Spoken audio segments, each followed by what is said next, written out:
Graças a Deus, até aqui nós temos progredido sobre os princípios da oração do Senhor, em Lucas capítulo 11, versículos do 1 ao 4. E já temos visto várias características dessa oração. A expressão Pai, que significa a paternidade divina, a intimidade, a simplicidade em nossas orações. Mas também na última pregação nós vimos a expressão santificado seja o teu nome. O ponto de Jesus Cristo é a reverência que nós devemos ter diante de Deus. As nossas orações precisam ser santificadas, pois o nome de Deus, ou a fama de Deus, está em jogo. Com isso, observamos que em nossas orações devemos focar essa santa reverência onde estivermos, principalmente no culto público, pois nós rogamos a Deus para que Ele nos abençoe de maneira poderosa. Mas também vimos a importância da nossa obediência em nossas orações. Viver uma vida de oração é viver uma vida de santidade. As duas coisas estão relacionadas. Um crente que ora deve ser marcado pela obediência em todos os aspectos da sua vida. E por fim, nós focamos na importância do conhecimento de Deus. Santificado seja o teu nome. Orar é buscar o nome de Deus. O nome significa o seu caráter, a sua pessoa. Nós devemos ansiarmos em conhecermos a Deus. Pois o conhecimento de Deus no coração de uma pessoa o transforma de maneira devida. Ou seja, o fundamento da nossa religiosidade é o caráter de Deus. E nós demonstramos isso também através das nossas orações. Hoje, pela providência divina, nós estaremos observando o terceiro princípio, onde Jesus afirma: venha o teu reino. Essa simples frase significa o propósito de Deus em nossa vida. Em nossas orações, temos como foco principal buscarmos a vontade de Deus em nossa vida, o reino de Deus em nossa vida. E isso é algo primordial, pois desde a queda a humanidade está em rebelião contra Deus. A maioria das pessoas, desde a mais tenra infância, acredita erroneamente que pode definir o seu próprio destino, decidir o seu próprio futuro, traçar o curso da sua vida. Ou seja, vivemos numa sociedade completamente egocêntrica. Porém, o interessante é que Jesus pediu para fazermos essa oração. Os crentes, os filhos de Deus, aqueles que estão submetidos ao seu Pai: venha o teu reino, venha a tua vontade sobre nós. E por que isso é importante? Porque a natureza pecaminosa não é algo que atinge apenas os descrentes. O povo de Deus também está muitas vezes imergido em incredulidade, diante da sua peregrinação, diante do seu chamado. E nós vemos nas Escrituras, em vários momentos, o povo de Deus, Israel, por exemplo, desafiando a autoridade de Deus. Em Deuteronômio, por exemplo, capítulo 9, versículo 24, Moisés afirmou: rebeldes, fostes contra o Senhor desde o dia em que vos conheci. E mais tarde, no capítulo 31, versículo 27, Moisés acrescentou: porque conheço a tua rebeldia e a tua dura cerviz. Pois se vivendo eu ainda hoje convosco, sois rebeldes contra o Senhor, quanto mais depois de minha morte. E a história subsequente de Israel nos mostra que o temor de Moisés estava completamente correto. Relembrando a causa do exílio de Israel na Babilônia, Neemias capítulo 9, verso 26 afirma: ainda assim foram desobedientes e se revoltaram contra ti. Viraram as costas à tua lei e mataram os teus profetas, que protestavam contra eles, para os fazerem voltar a ti, e cometeram grandes blasfêmias. Portanto, quando olhamos todo o Antigo Testamento, vemos que o povo de Deus foi muito rebelde contra Deus. E aqui surge a grande pergunta: como podemos nos voltar verdadeiramente para Deus? A Bíblia responde através do reino de Deus. E é isso que Jesus está focando: venha o teu reino, venha a tua vontade, que haja o dia, que haja o momento em que de fato o meu coração esteja contrito e quebrantado diante da tua presença. Somente com o reino de Deus, com a vontade de Deus, o nosso coração é direcionado segundo a prescrição, a lei do Senhor. O reino de Deus é o meio de Deus para que possamos verdadeiramente sermos direcionados segundo a vontade do nosso Deus. A Bíblia responde: é através do reino de Deus. E a prova disso que o grande pregador do reino de Deus é Jesus Cristo. O reino de Deus é a mensagem central do ministério do nosso Senhor. Mateus capítulo 4, versículo 23, e foi Jesus por toda a Galileia, pregando as boas novas do reino de Deus. Venha o teu reino. Onde Jesus ia, ele pregava o reino de Deus, ou seja, vir a Cristo de forma salvífica é abandonar a pretensa autonomia em relação a Deus. É reconhecermos que Ele deve de fato definir o curso das nossas vidas. É abandonar a vida egocêntrica e substituir o egoísmo pela submissão redentiva de Jesus Cristo. Na salvação, o pecador se ajoelha diante do Rei. Na salvação, o pecador se ajoelha diante da vontade de Deus, do reino de Deus, se submete a Ele como Rei, como Senhor de sua vida e o reconhece em seu coração, a sua autoridade, e o seu coração duro é transformado para a glória de Deus. Como vimos até aqui, meus irmãos, Deus é o nosso Pai. Ele ama cada um de nós, somos os seus filhos. Mas Jesus, ele vai acrescentar esse princípio em terceiro lugar: nós também, já que clamamos Abba Pai, já que falamos que somos os seus filhos, somos íntimos dele, queremos ser santos, porque ele é santo, nós também precisamos reconhecer o reinado de Deus. O Rei do universo, onde nele tudo subsiste, ele deve ser santo de maneira poderosa em nossos corações. Portanto, aprenderemos que os interesses do reino de Deus devem ser os nossos interesses. Devemos trabalhar por seu estabelecimento. Aonde quer que você esteja, no seu trabalho, na igreja, o que deve ser colocado em primeiro lugar não são os nossos interesses, é o interesse de Deus. É a glória, o reino de Deus vindo sobre nós, fazendo a sua vontade em nossos corações, aonde quer que nós estivermos. Esse deve ser o nosso interesse, trabalharmos para estabelecer o senhorio de Deus aonde nós estivermos. Diante disso, o que podemos aprender com essa simples petição mais profunda? Venha o teu reino. Primeira coisa, nós lembramos da soberania de Deus. E aqui eu gostaria que você se concentrasse nessa verdade. Houve uma infinidade de estados, impérios, nações ao longo da história, mas espiritualmente existem apenas dois reinos: o reino de Deus e o reino de Satanás. A humanidade está diante desse grande conflito. Nós lemos nessa noite em Colossenses capítulo 1, versículo 13. Ele, Jesus, nos libertou do império das trevas.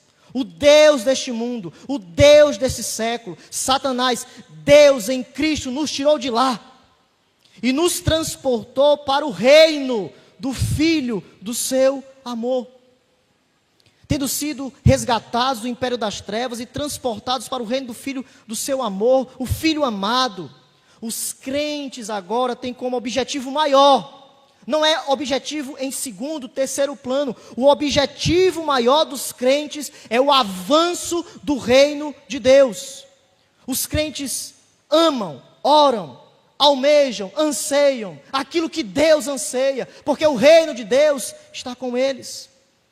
É por isso que em 1 João capítulo 2, versículo 15, não ameis o mundo, nem as coisas que há no mundo.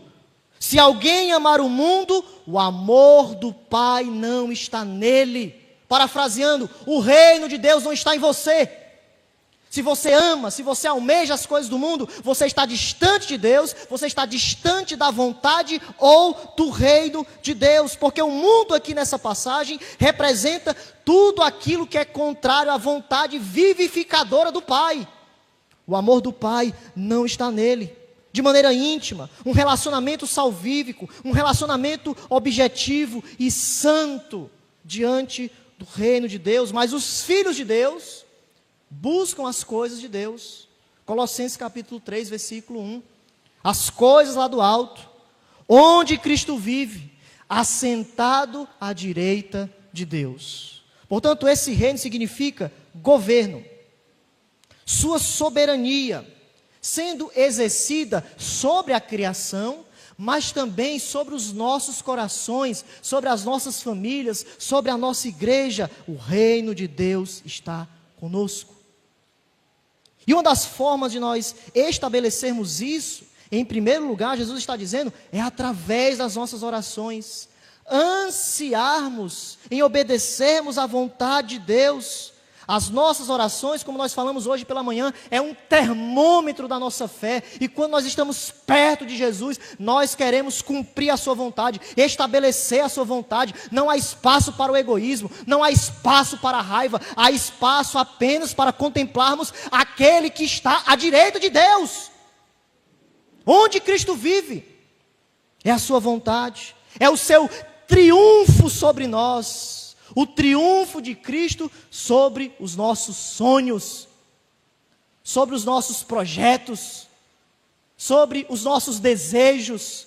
É o reino de Deus vindo de tal forma, com poder, que quando menos nós esperamos, nós estamos vivendo com Cristo, assentado com Cristo, cumprindo a vontade de Cristo. Estamos cumprindo em nossas orações o desejo correto do estabelecimento em nossa vida, em nossa igreja, do reino de Deus.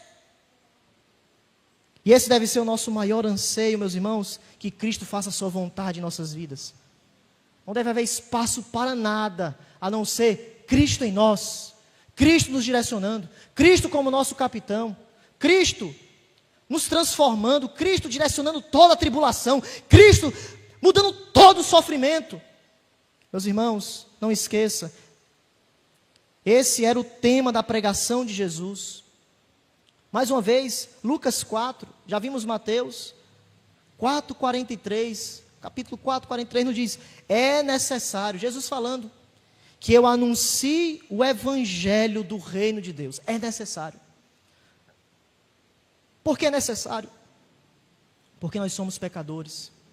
Nós precisamos da graça de Deus, nós precisamos deste meio que foi colocado por Deus Pai, o Rei do Universo, colocando o próprio Cristo como o Rei das nossas vidas. Ele nos salvou, e já que Ele nos salvou, Ele nos tirou do império das trevas. Agora é necessário que não somente nós anunciemos esse Evangelho como Jesus, mas também é necessário que nós vivamos esse Evangelho, pois Cristo não somente pregou, Ele viveu. 1 João capítulo 1, nós devemos permanecer nesse amor e andar como Jesus andou. Os crentes, agora, por conta da sua intimidade com o Pai, do seu relacionamento com o Pai, eles anunciam esse Evangelho e eles vivem esse Evangelho, o Evangelho do reino de Deus. Portanto, nessa petição, venha o teu reino, buscamos o seu glorioso governo em nossas vidas, de maneira absoluta. Não há espaço para o seu projeto, é de maneira absoluta apenas a vontade de Deus. E diante desse reino de Deus, nós aprendemos duas coisas, ou duas dimensões do reino de Deus nas Escrituras, que Jesus, quando pregava, Ele ansiava, e nós, quando formos orar, nós devemos fazer a mesma coisa. Vivermos e ansiarmos essas duas dimensões do reino de Deus. Em primeiro lugar, diante dessa soberania do reino de Deus, o reino de Deus é presente. Primeira verdade: o reino de Deus é presente. Lucas capítulo 17, veja as escrituras. Lucas 17.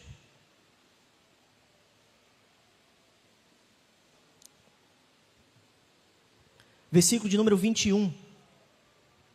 Lucas 17, versículo de número 21. A vinda do reino de Deus.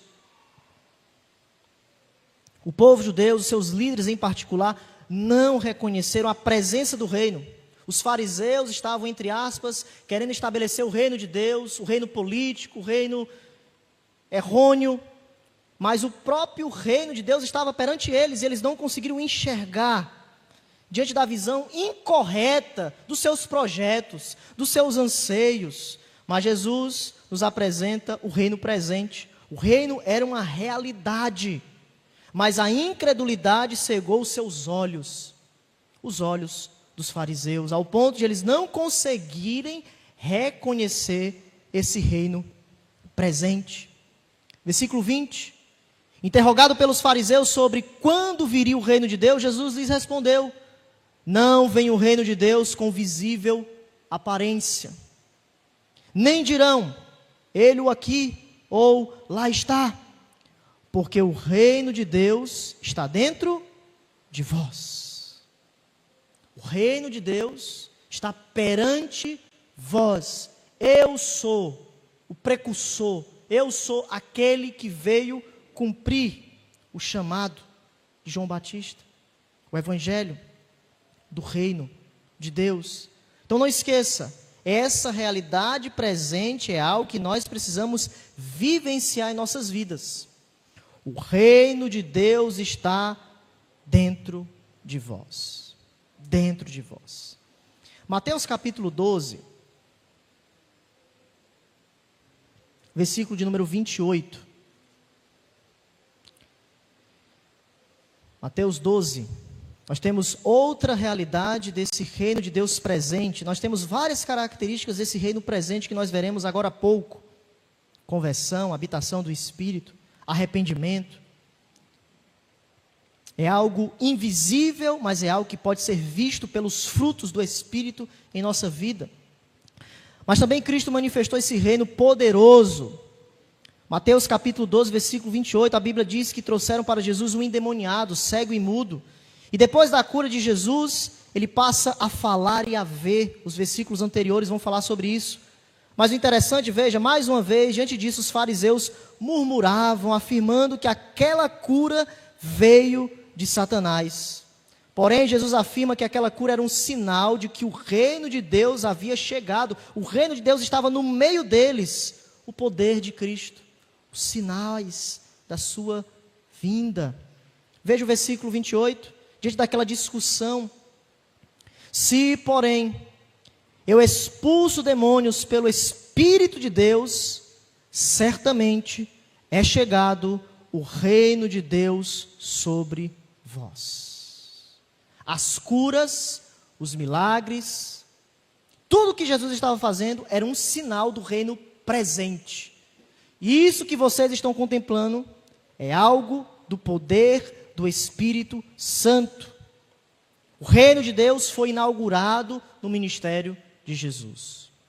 O reino de Deus que no Antigo Testamento estava sendo prenunciado, o dia em que Deus viria sobre o seu povo, transformaria os seus corações de pedra em carne, e o Espírito habitaria com eles. Jesus, em seu ministério, inaugurou esse reino, curando, pregando e expelindo demônios. E tudo isso eram sinais do reino presente. No versículo 29, Mateus afirma que Jesus amarrou o valente.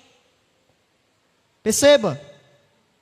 Ou como pode alguém entrar na casa do valente e roubar-lhe os bens sem primeiro amarrá-lo? E então lhe saqueará a casa.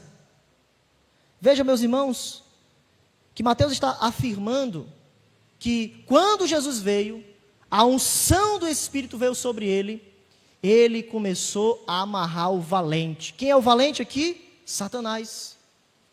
Satanás começou a perder força, por conta do poder do ministério de Jesus. As curas, os sinais do reino de Deus estavam significando isso. O ministério de poder de Jesus estava demonstrando que o reino de Deus, o Antigo Testamento que estava sendo anunciado, chegou perante eles, a realidade do poder de Deus. E Jesus, no início do seu ministério e até hoje, está saqueando a casa. A casa aqui nessa passagem representa o mundo pecaminoso governado por Satanás. Porém, com a vinda do Messias, a inauguração do seu reino, Deus, em seu ministério, em Cristo, está saqueando, ou seja, resgatando pessoas das mãos de Satanás, libertando do império das trevas e colocando no Filho do seu amor. Porque Jesus, em seu ministério terreno, em sua humilhação, ele cumpriu tudo aquilo que estava designado para ele. E o reino continua. Eis que estou convosco até a consumação dos séculos. Então Satanás, ele já foi derrotado. Colossenses vai dizer que Jesus cravou na cruz os principados, as potestades. Ele já foi derrotado. Por causa do ministério poderoso de Cristo, o reino de Deus presente entre eles, mas esse reino continua em nossas orações, nesse estabelecimento, pelo poder do Espírito Santo hoje. Venha o teu reino, que a presença do teu reino seja algo real em nossas vidas, que não apenas, ó Deus, possamos ser pessoas que contemplem o teu conhecimento, mas que possamos ser pessoas que contemplem os teus milagres, a tua grandeza, a realidade do poder do reino de Deus. Aquilo que é impossível, é possível para Deus. Por isso muitas vezes nós precisamos olhar para esse reino de Deus, porque é algo presente, e às vezes nós ficamos olhando apenas para as nossas dificuldades, apenas para o impossível, apenas para aquilo que realmente nós não podemos fazer, mas o reino de Deus está em vós, o reino de Deus está presente, o reino de Deus cura, o reino de Deus faz todas as coisas, o reino de Deus tem o poder de lhe tirar do pecado, o reino de Deus, meus irmãos, tem poder para fazer todas as coisas conforme o conselho da vontade de Jesus Cristo. Ele amarrou o valente, ele está saqueando a casa. O mundo está sendo balançado pelo poder do Evangelho de Cristo. E o que falta é nós crermos verdadeiramente nesse Evangelho. Nós pregamos esse Evangelho, mas nos falta a crença, a confiança que Deus pode fazer, porque o reino está presente. Não esqueça disso. O reino está presente. E o que nos falta? Veja, é tão interessante que Jesus coloca esse reino na oração, porque a oração deve ser esse desejo de nós nos submetermos e dependermos totalmente de Jesus e clamarmos: venha o teu reino. Venha, Jesus. Não tem outra coisa a não ser clamarmos a Ti para que o Senhor faça algo na vida do meu esposo. Para que o Senhor faça algo na vida da minha esposa. Ó Senhor Jesus, faz algo, porque o reino de Deus pode transformar esta causa. O reino de Deus está presente, meus irmãos. Mas o interessante é que, olhando para esse reino de Deus de maneira bastante evangélica, nós vemos o reino redentor de Jesus. E a primeira coisa que, quando eu lembro desse reino de Deus presente, é salvação. O reino redentor faz brotar uma alma redimida. O foco desse reino presente, entre várias características, esse reino redentor, é nós não estarmos simplesmente focando naquilo que é físico, naquilo que é terreno. Não é algo que pode ser identificado com qualquer nação, denominação ou organização. Mas temos aqui o reino redentor de Cristo, a alma governada por Cristo. Então eu entendo que essa petição, venha o teu reino, nesse reino presente, é antes de tudo uma oração missionária, na qual o suplicante submete à vontade de Deus, as ambições, os planos, os objetivos, as preocupações das suas orações ao reino presente. A oração do crente é para que pessoas se arrependam, porque o reino de Deus está próximo. E já que esse reino está presente, nós precisamos, cada um de nós, orarmos por conversão. É muito bom, meus irmãos, quando nós temos inúmeras pessoas visitando a nossa casa, a nossa igreja. Mas não esqueçam, em Atos dos Apóstolos, a igreja primitiva pregava o evangelho com poder e Cristo, em sua soberania, acrescentava o número de pessoas que iam sendo salvos. O que é isso? Reino de Deus presente. Precisamos clamar por conversões. Precisamos pregar esse evangelho e as demais coisas serão acrescentadas. Busque em primeiro lugar o reino de Deus. Clamar por conversões. Já que esse reino está presente, já que é o reino salvífico do Senhor, nós precisamos clamar por conversões. E por que precisamos fazer isso? Para que o reino de Deus presente, o reino redentor, se manifeste entre nós. Porque a Bíblia nos afirma que para entrarmos no reino de Deus não é algo fácil. Não esqueça, o preço que foi pago foi o sacrifício do Filho de Deus. Lucas capítulo 16, versículo 16, afirma que todos aqueles que desejam entrar no reino de Deus, eles devem se esforçar. É algo que causa um grande esforço em sua alma. Lucas vai nos dizer o seguinte, capítulo 16, 16. A lei e os profetas vigoraram até João. Desde esse tempo, vem sendo anunciado o evangelho do reino de Deus. E todo homem se esforça por entrar nele. Esse esforço que Lucas está falando, e outros apóstolos também, não são as nossas obras meritórias, mas é a justiça de Cristo. O ponto de Lucas, quando ele fala desse esforço para nós entrarmos no reino redentivo de Cristo, é a abnegação. A abnegação caracteriza o verdadeiro discípulo. Vocês devem tomar a sua cruz e seguir-me. Abandonar tudo aquilo que atrapalha, tudo aquilo, meus irmãos, que de alguma maneira está danificando, interrompendo a nossa comunhão com Jesus.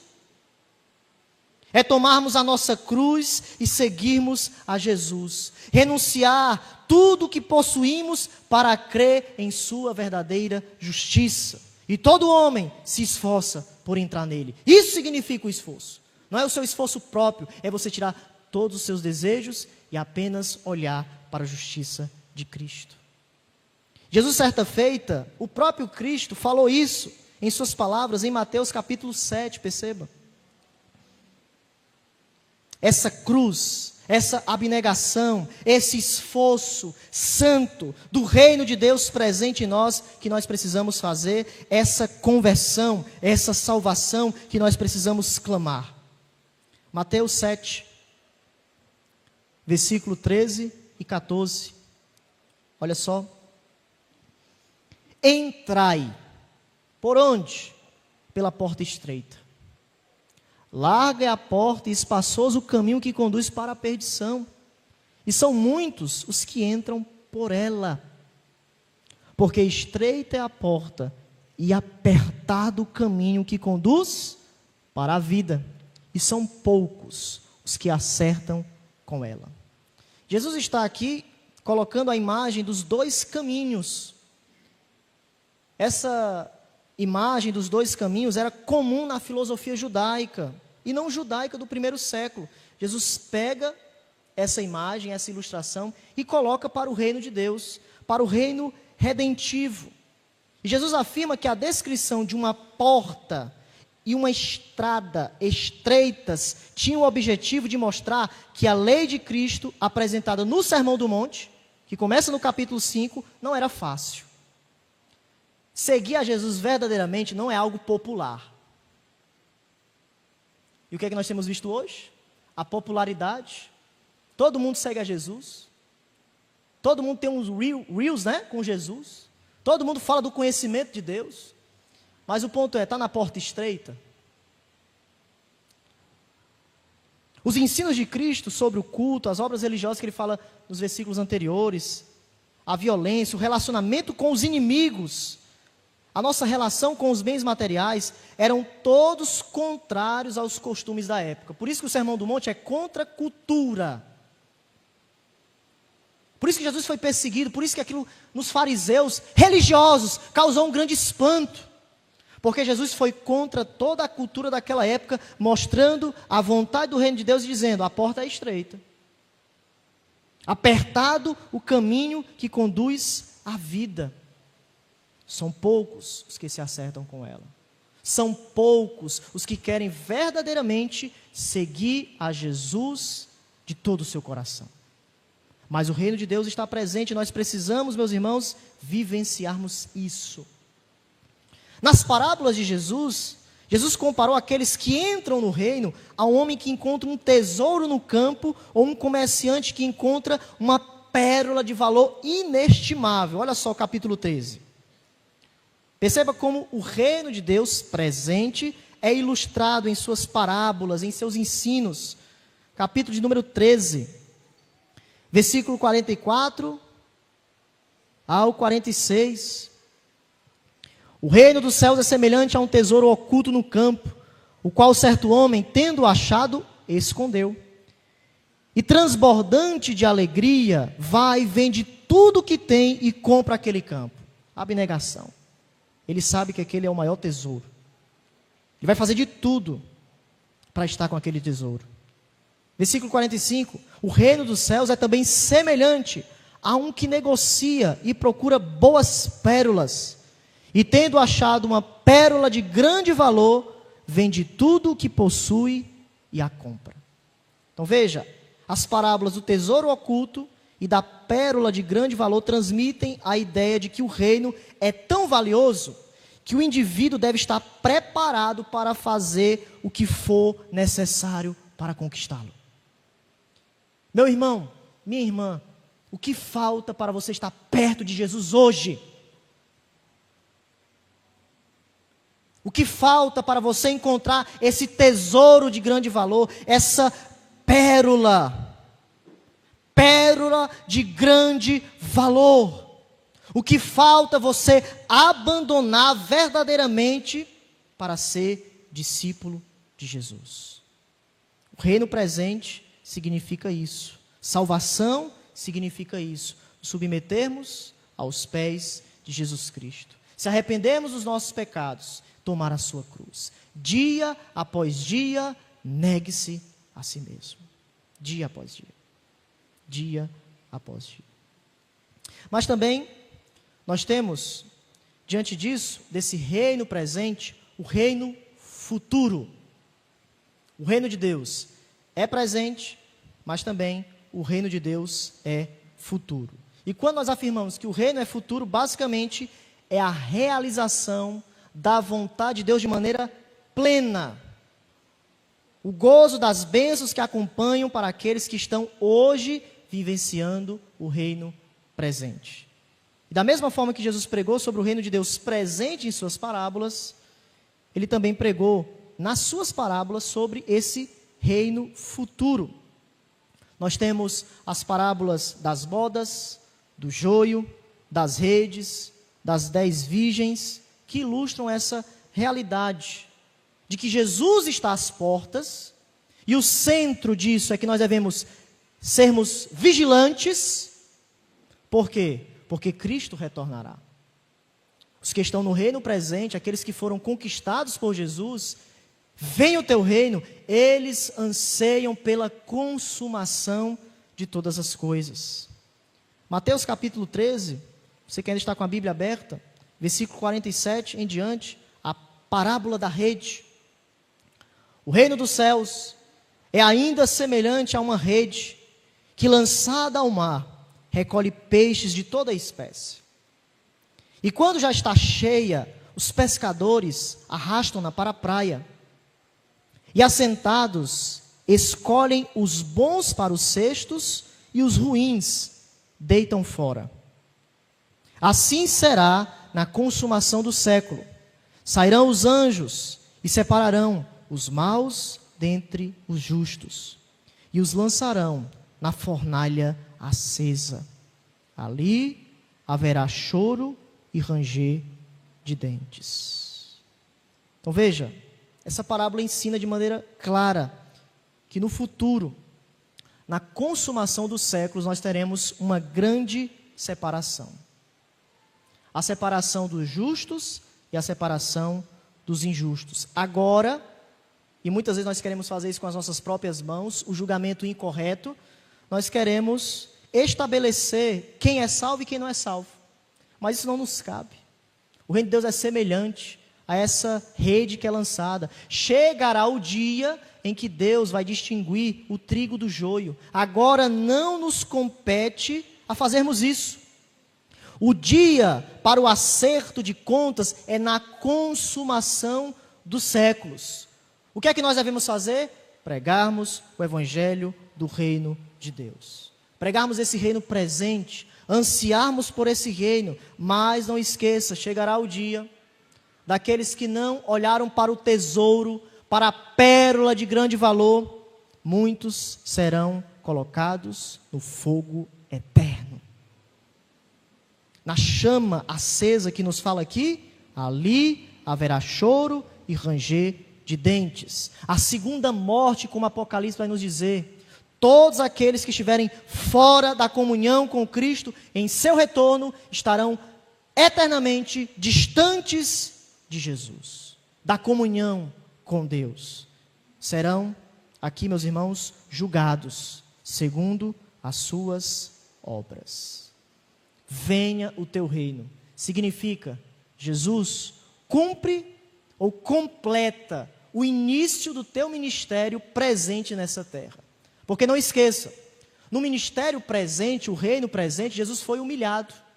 Jesus ele sofreu, mas nesse reino futuro, Jesus que foi assunto aos céus, que está à direita de Deus, a completude desse reino é o julgamento final. O julgamento final é a completude do reino de Deus, que 1 Coríntios vai dizer, Jesus entrega o reino ao Pai, e tudo está consumado. O último inimigo é a morte.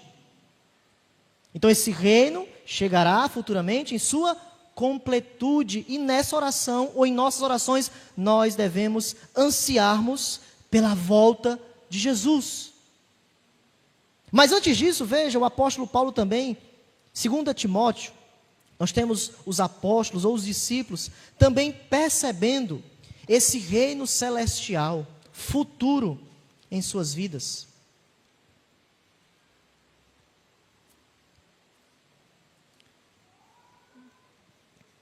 2 Timóteo, capítulo 4. Paulo sofrendo por amor a Cristo, abandonado, praticamente sozinho, mas com Deus, combatendo o bom combate.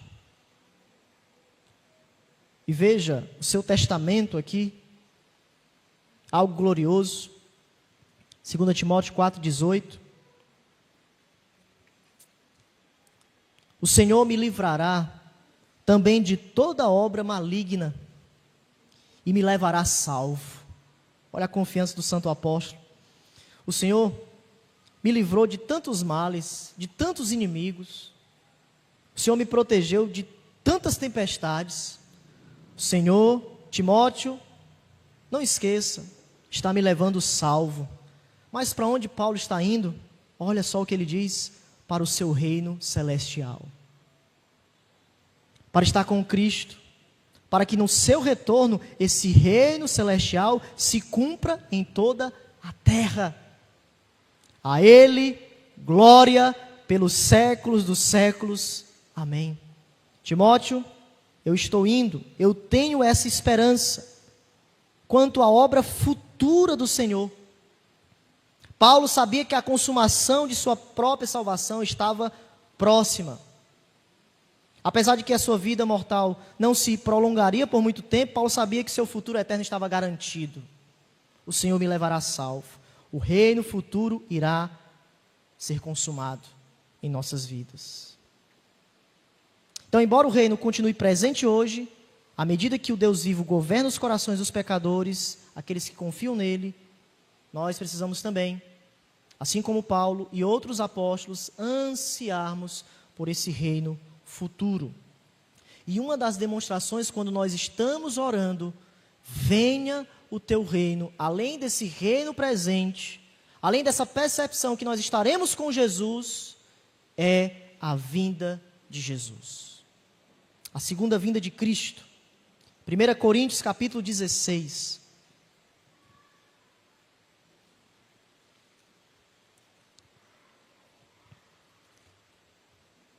um desejo alegre, intenso, para nos encontrarmos definitivamente com Jesus. Meus irmãos, eu acredito que isso é um grande desafio para nós hoje, nesse mundo odierno de tanta tecnologia, de tanta informação. Temos nos esquecido da volta de Jesus. Temos nos esquecido de pregarmos a nós mesmos sobre essa grande esperança. 1 Coríntios 16, 22. Olha que oração, que expressão nós precisamos a cada dia clamarmos em nossa vida. 16, 22. Se alguém não ama o Senhor, seja amado. Maranata. Nós temos aqui uma expressão, Maranata, uma expressão aramaica que significa venha nosso Senhor. O interessante é que a igreja primitiva, apesar de seus conflitos naquela época, eles oravam esse convite. O convite da presença de Cristo em nossa vida. Veja, Maranata, o culto, e eles, em suas orações, Maranata, ora, vem, Senhor Jesus. Os crentes ansiavam pela volta de Cristo. Nós devemos aguardar com grande ansiedade, com grande expectativa, o retorno do Senhor. A grande esperança. Nós devemos orar continuamente para que Cristo volte logo, para que Cristo esteja conosco. Apocalipse capítulo 22. Olha só. Isso é interessante, porque quando nós lembramos do livro de Apocalipse, nós lembramos da grande tribulação, do anticristo, dos juízos de Deus, não é isso? Dos flagelos.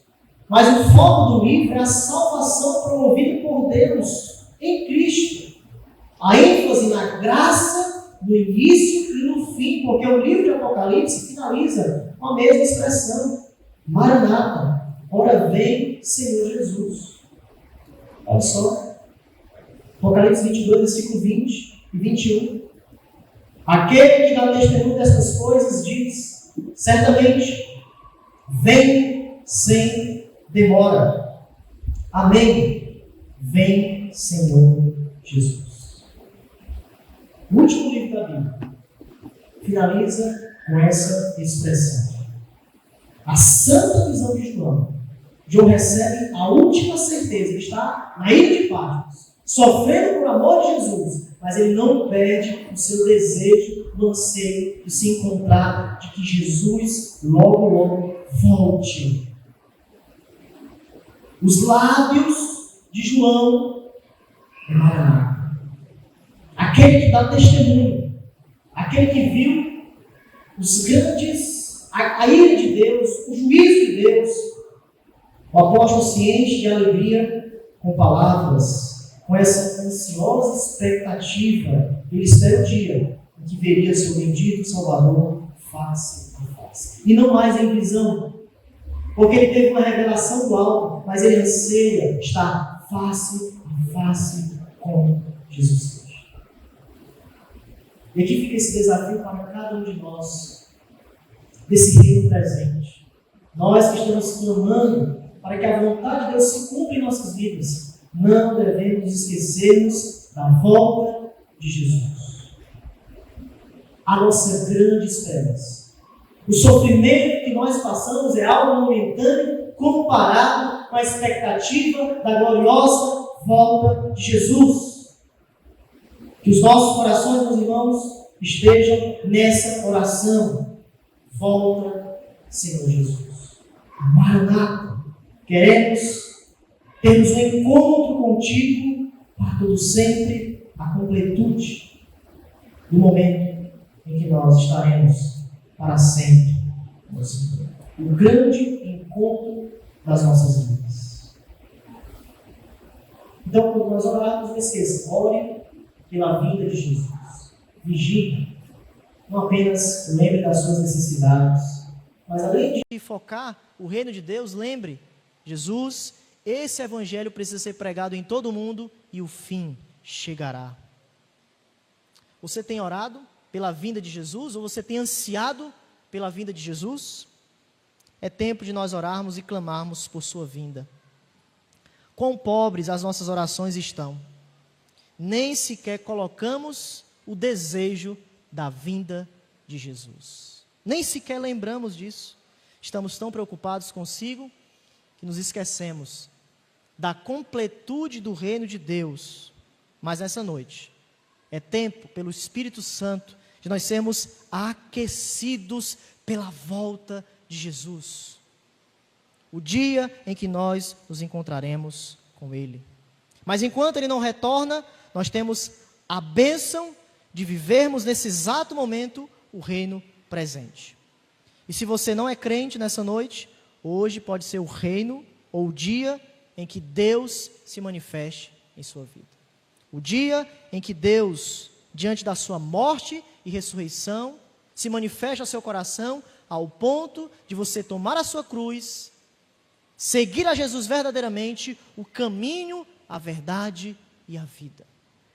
Para que através disso, no reino futuro, na consumação de todas as coisas, quando nós termos a distinção dos justos e dos injustos, nós estarmos do lado daqueles que estão na justiça de Cristo e sermos consolados para todo sempre. Não esqueça, no reino futuro, na consumação de todas as coisas, os ímpios serão distinguidos e haverá choro e ranger de dentes. Que nessa noite os nossos corações possam estar quebrantados diante da voz do Senhor.